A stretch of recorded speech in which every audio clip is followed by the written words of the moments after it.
Om Namo Bhagavate Vasudevaya. Om Namo Bhagavate Vasudevaya.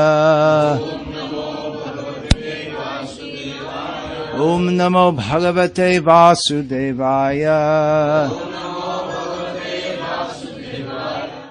Srimad Bhagavad-gita, as it is, translation and commentary by His Divine Grace, A.C. Bhaktivedanta Swami Prabhupada, Chapter 7, Text 11.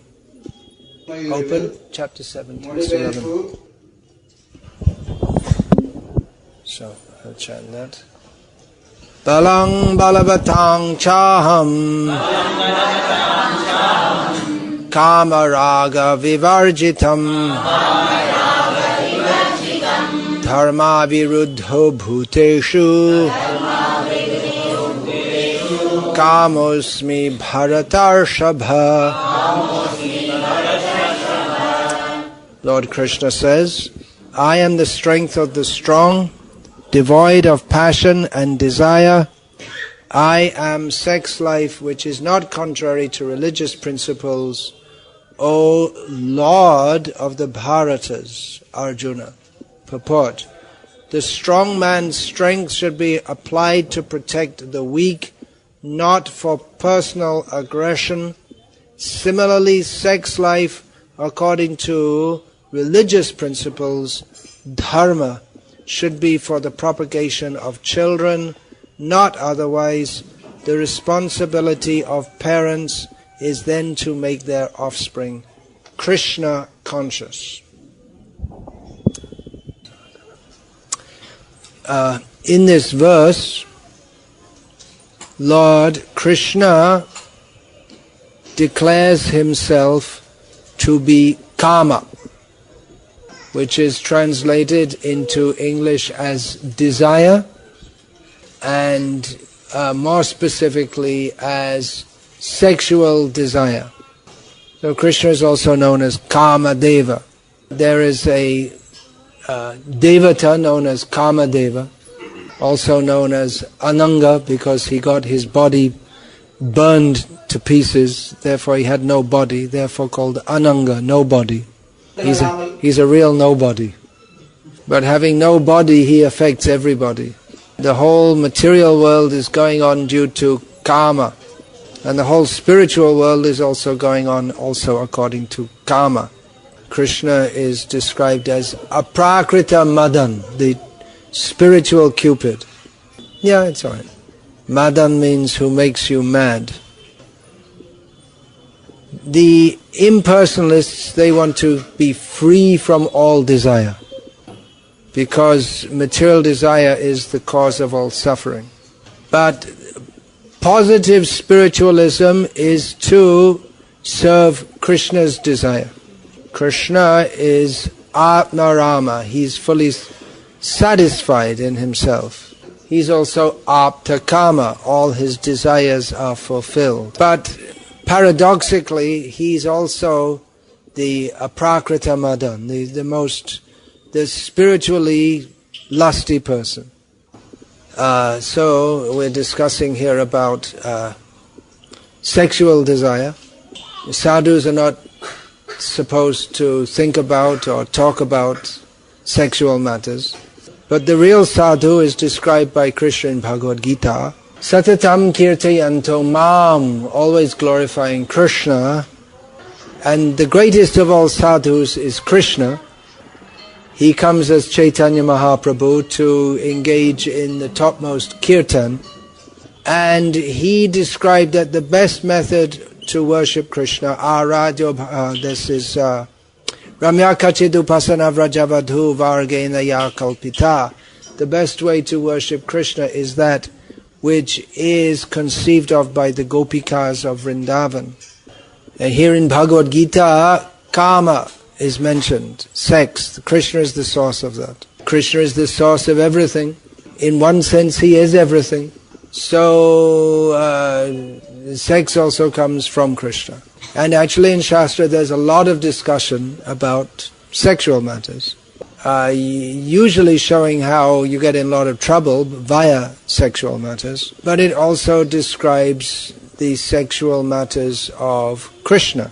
Now, usually the discussion of sexual matters is among the lowest class of people. Sex is the lowest topic to discuss. And God means the highest. We should discuss the highest topics about God, not the lowest topics about sex. But we see here so many pictures of Krishna with Radha.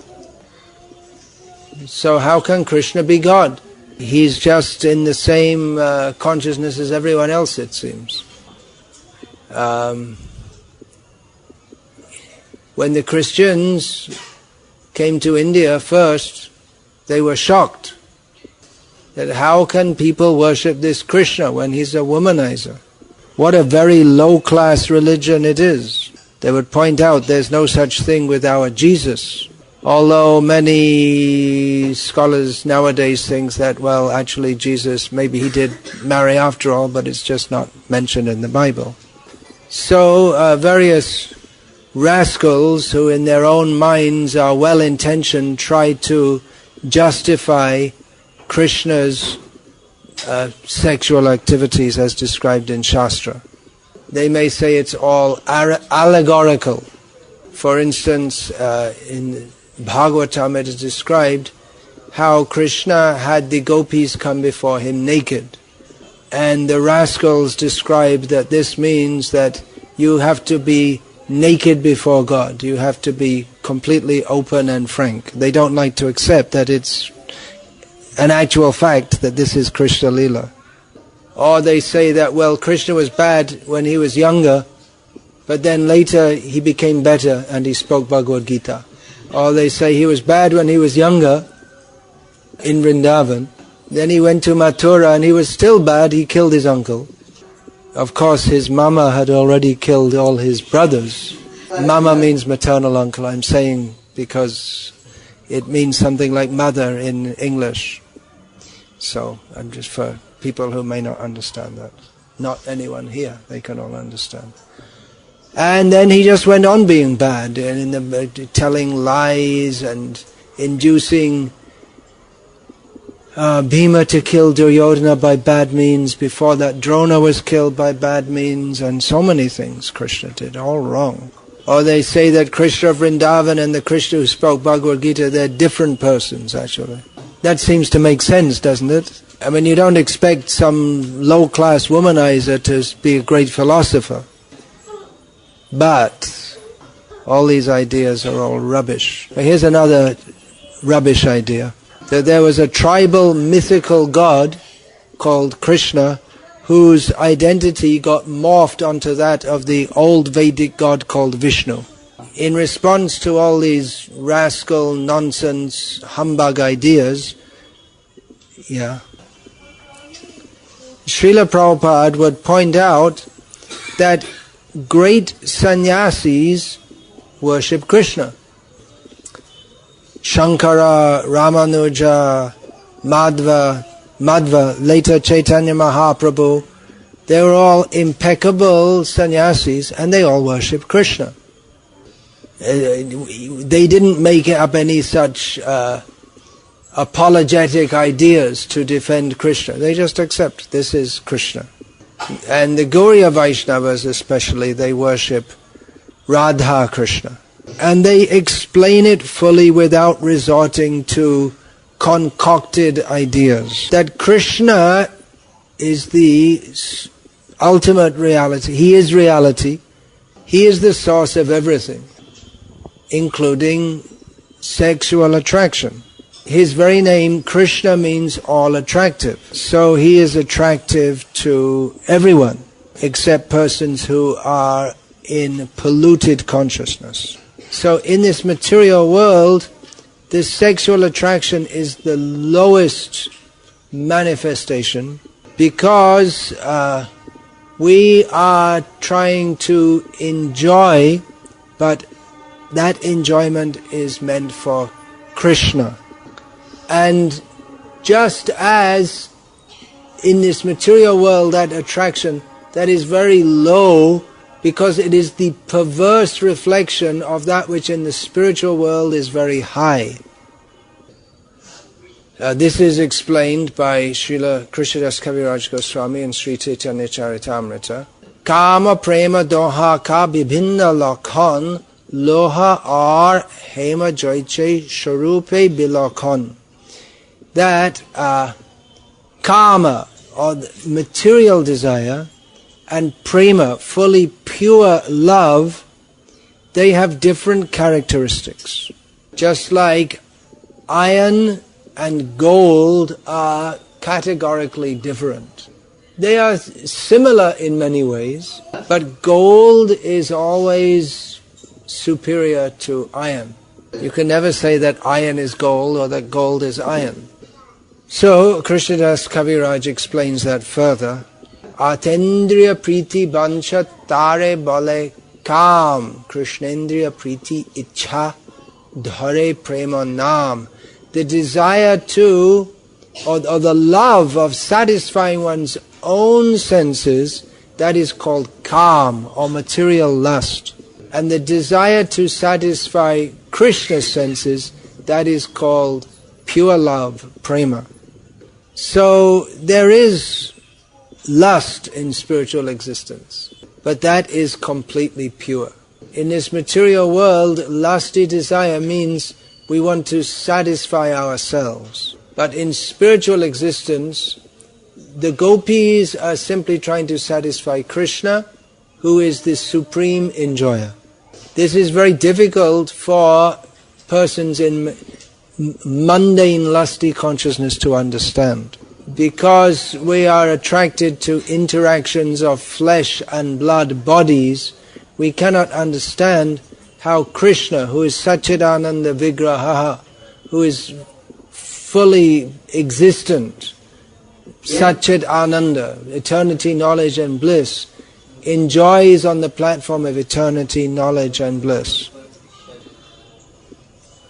Even when Krishna was personally present, there were many persons who were envious of Krishna. They would blaspheme Krishna, famously Shishupal, and they would ascribe all kinds of faults to him. But simply by their saying that Krishna is wrong doesn't mean that Krishna is wrong. Krishna is always right. Krishna is the Supreme Personality of Godhead. Even if all the world says that he is wrong, he will be right. Because might makes right, and he's the Supreme Powerful, so what he says is right, and if you disagree, you're wrong.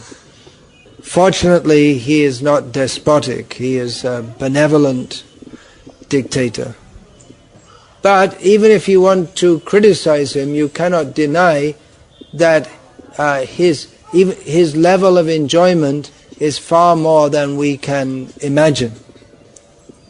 Once Srila Prabhupada was discussing that people say that Krishna has 16,108 queens, he must be so lusty. So Srila Prabhupada said that, well, if you see him as lusty, then you cannot deny that he is the supreme lusty. Of course, that is all Ananda Chinmaya Rasa Pratibhavita Bihi. That is, the gopis and the queens of Dwaraka, they are all expansions of Krishna's pleasure potency. And actually, 16,108, that's not many for Krishna. He can have 16 million, billion, trillion. And actually, all living beings are in the relationship of Prakriti, female, to Krishna, who is Parama Purusha, the supreme enjoyer, the supreme male. So if anyone thinks, well, I'm very moral because I have one wife, and Krishna is immoral because he has 16,000 wives, that person, by thinking like that, he is immoral. If someone thinks, this is my wife, that is immoral to think like that. Because every living being is meant to serve Krishna. If you think this is someone meant for my enjoyment, then you're rebelling against Krishna. That is why when one young man approached Srila Gaur Kishore Das Babaji Maharaj, this young man was just married, and he asked Babaji Maharaj for marriage advice, how to live with the wife in Krishna consciousness.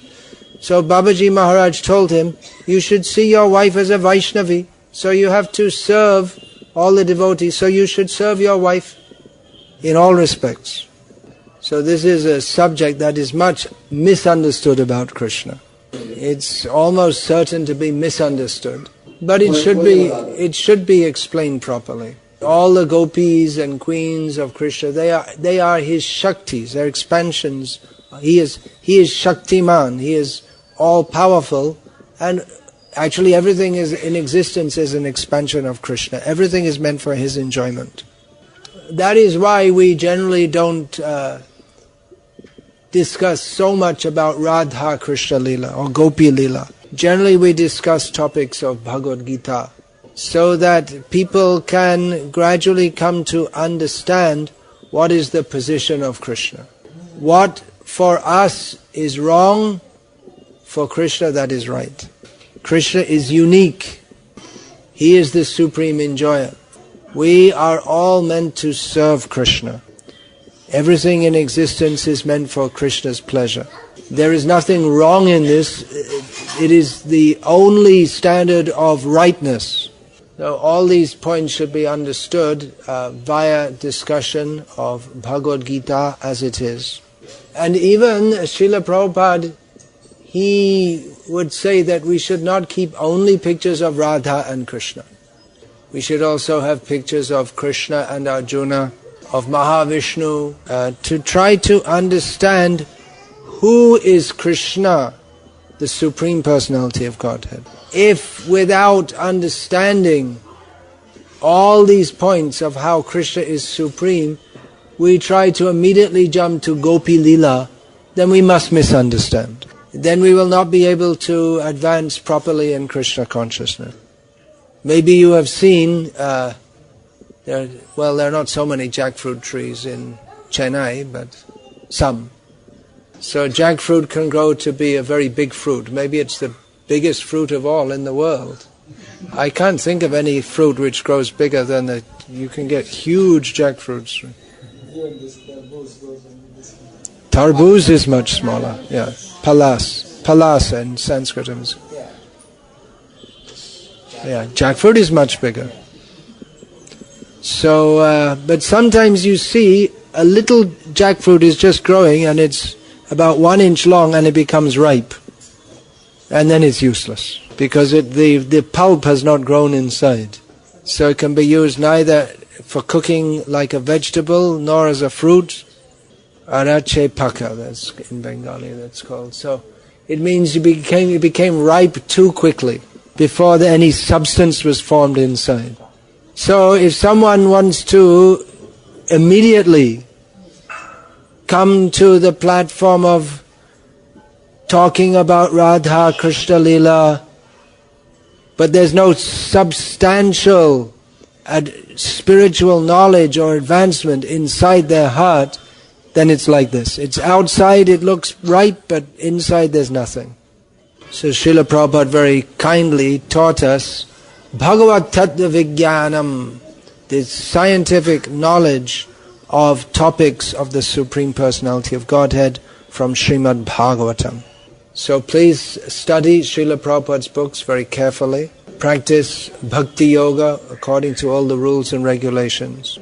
And try to understand all these essential points.